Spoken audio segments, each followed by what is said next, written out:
Hello, welcome to the web series Topics of Impact presented by CapGrow Partners. My name is Matt Pettinelli. I'm your host, as well as the founder and CEO of CapGrow. Topics of Impact aims to bring forward discussions and topics that have traditionally been held behind closed doors or in boardrooms. Throughout this web series, we will be inviting industry experts from the behavioral and IDD services field to join us for such discussions. For our very first video, I'm pleased to welcome Stacy DiStefano from Chimes International. Stacy, thank you so much for joining us today. It's a pleasure to have you. Hey, Matt. Glad to be here. Okay, Stacy, before we jump into today's topics, we want our listeners to get to know you a little bit better. We're going to go through a quick round of questions. You ready? Okay, yep. All right. What is your job title? Chief Operating Officer. What city and state do you live in? Split time between Philadelphia, PA, and Baltimore, Maryland. What's your favorite city to visit? Chicago. What's the favorite food to order out? Mexican. I love it. What's the best vacation you've ever been on? Isla Mujeres in Mexico. What's your favorite sport team? Philadelphia Eagles. What is the very first job you ever had? Grocery cart bagger. Do you have a pet? I do not. What's the favorite part about your job? Getting to see the staff, the impact they make on the people that we serve. What is something that you like to do in your free time? Shopping, reading, beach. All right. If you did not have your current job and the world was your oyster, what would you be doing? Oh, if I could have talent too, I would be a singer. I love it. Maybe later on we can get a piece of that. All right, time's up. We appreciate it so much. All right, Stacy, we're going to jump into our very first topic, and that's going to be the topic of telehealth. What have been the benefits and struggles for providers when incorporating telehealth to support operations? Yeah, that's great. Telehealth is such a great topic, and we've seen the utilization just skyrocket across the industry, which has some wonderful ramifications as far as opening the door for treatment for folks who wouldn't typically be able to get in, whether it's for health reasons or geography reasons. The one thing, though, I caution about with telehealth is it's not a magic pill, for all that ails us. We still have a lot of technology struggles that impede folks from getting services even through telehealth, whether it's not having a device, whether it's not having Wi-Fi, or not having a private space to have a conversation that's sensitive in nature. We want to be careful not to rely, I think, too heavily on telehealth so we don't alienate people in the process. But I do think this has just become part of our service delivery system, and we're probably not going to put the toothpaste back in the tube on this, which is good. So you mentioned kind of technology upgrades, some other important characteristics of implementing telehealth. What else would you suggest that providers prepare for as they really look to engage telehealth and to help not only support their operations, but even enhance it? Yeah, it's a great question. And one piece around accessing the technology, not even on the consumer side, but lots of provider organizations I've talked to, ours included, as challenges just procuring the equipment, right? Everyone needs Chromebooks and laptops and iPhones and iPads for schools, right, for virtual workplaces. So it's not as easy as ordering 100 and having them come in a week or two. We're seeing a couple of months lag time for some equipment that we need. The cameras for old laptops or desktops, the eyeball cameras so you can do the video sessions. All of those things have to be factored into your plan. It's not just a matter of identifying what you need, but sourcing it and being planful for what you're going to do in the meantime. So whether that's sharing technology kind of on an A/B day or doing something where you can implement some in-person services along with telehealth, it has to be a healthy mix or you're not going to be able to really serve everybody you need. All right, Stacey, that's a great segue to my last question to you is, obviously, once we're able to get back to face-to-face, telehealth sounds like it's going to be a new implementation, whether providers want to embrace it or not, and it will be potentially a way to enhance operations. Would you agree with that? And how do you see it being further developed as we go back to a more normal environment? Yeah, I think this is a great way we can sort of leverage the opportunity in crisis, right? So we found that this is a great way to resource and to reach out to folks who wouldn't typically be able to come in the office. But after, and even when they can, I think this is going to augment face-to-face. So whether it's a situation where you do an in-person session supplemented by a couple of virtual sessions and then another face-to-face, or if we use this in areas that have been harder to reach, COVID notwithstanding, certain areas in the Midwest, for instance, who have a lot of snow or transportation issues in rural places, this is a great way to keep connected and to bring more services to the people that need them. So I think it's something we have to keep in our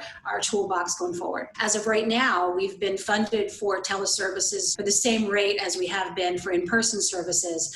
I haven't really seen any writing on the wall as to how that's going to wash out. So if that will stay, then it's something we definitely keep in our mix. If for some reason they reduce the rate for virtual services, I think providers are going to think twice about using that forward. It's about economics, right? No margin, no mission. So we have to keep that in mind. Those are all great points. So let's move on to the next one, M&A activity. We know over here at CapGrow, it's a big topic of conversation. What are you hearing in the market? Are you hearing of groups that are struggling? Are you hearing of groups that have just said enough is enough? We're going to, look to offload our operation to someone. What are you seeing as the economy continues to become a roller coaster, but also as the provider world finally says, you know what, I don't know what this is going to bring.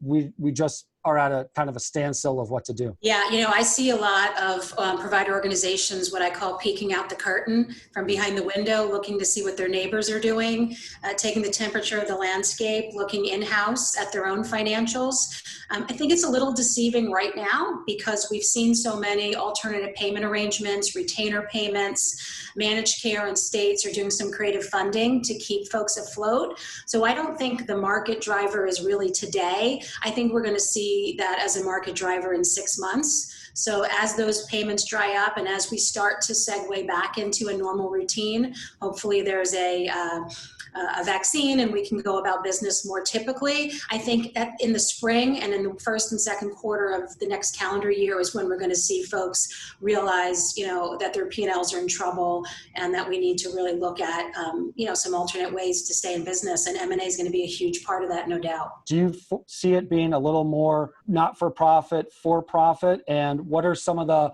more proactive measures people on the other side that are well capitalized and looking for opportunity can take to get ahead of it? That's a loaded question and a great one. I don't see too much of a difference with the for-profit and the non-profit space as far as, the financials are what they are, whether you're for or non. So you're going to have to make a change or look internally for a pretty big restructure if you can't survive as is. But on the nonprofit side, I think we're really having folks starting to look at their leadership as well, right? So you have CEOs who have been tenured, have been there a long time. This may be the time that they say, you know what, I think a good succession plan is an M&A strategy. So you can combine that capital between two healthy organizations and really maximize the service delivery and the leadership there, kind of leveraging 2-on-1, if not more than that, for a multi-pronged approach. When you look at some of the states and some of the funding, and you look at the M&A activity and some of the players in the space, I would be really cautionary to organizations not to run too quickly, into the arms of the first person who's willing to welcome you.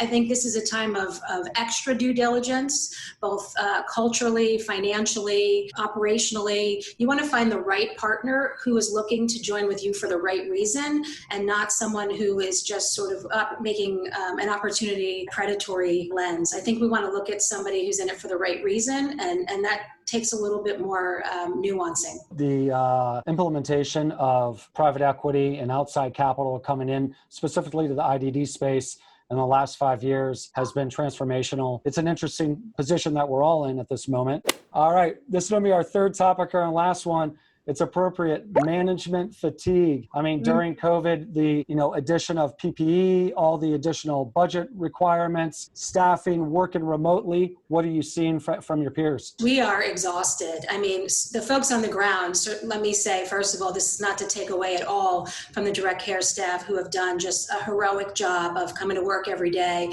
and serving the people in need. But I also want to acknowledge the mid-level and executive teams. We have I know at Chimes and many of my other colleagues I've spoken to about this many times, at 5 o'clock phone calls just to check in on each other, kind of mental health checks. We have been at this 24/7, 7 days a week, since March, taking it very seriously, all the twists and turns. Look, no one is a pandemic expert. None of us in our lifetime have been through this before, so we're all trying to do the next right thing. We don't have a playbook for how to manage through this. Our CEO very wisely, and many times our CFO has said, we don't need the numbers to be correct. We need to be directionally accurate. Yep. And I think that's a good guide star, for where we need to go. We need to be directionally right and head in the best place. But to get there, and all of the things that come day to day, all those decisions have just intensified from normal operations decisions. And so I'm seeing extreme fatigue from all of the leadership. Right. And in a non-pandemic world, the taxation that goes on the DSPs and mid and upper level management teams is more than a lot of people give it credit for. During the pandemic, the DSPs get a lot of credit for sticking with it and being with the people that those individuals are familiar with and trust. And so it's been really important to see solid quality management teams supporting those DSPs, but also supporting those at the home office. So what do you think you all are going to start doing? Right. Yeah, I think the greatest lesson learned and what has been really heartening to see is the collaboration between organizations, right? Large multi-state organizations like Chimes and others, we have got together with our leadership teams many times throughout the past few months and said, look, we're all in this together. So how can we kind of pool all in to source PPE from overseas because we can't get it here, and we've been able to do that? How can we pull together to do training, or how can we pull together to support staff in different ways? And I've seen so much collaboration and really no competition. And I think that's really the human service spirit of what we do. So that's been a silver lining in all this. I think it's enhanced the best versions of ourselves as organizations, and that's been great to see. So I think for preparing for what comes next, right, because we have to learn something from this. Hopefully we never use it again. But I think it's about communication and doing a lot of the small things frequently so it doesn't feel like too many of the big things all at once. Well, Stacey, we're out of time. This was awesome. Thank you so much. Congratulations to you and the Chimes International executive team, the DSPs, getting through this to the best that you can. And I would be willing to bet you're going to come out stronger at the end of this than not. So listen, thank you everyone for joining us today. Please be on the lookout for our next session. And again, Stacey, thank you so much. It was a pleasure to be with you. Thanks, Matt. Appreciate you. Take care. Thank you. Bye-bye.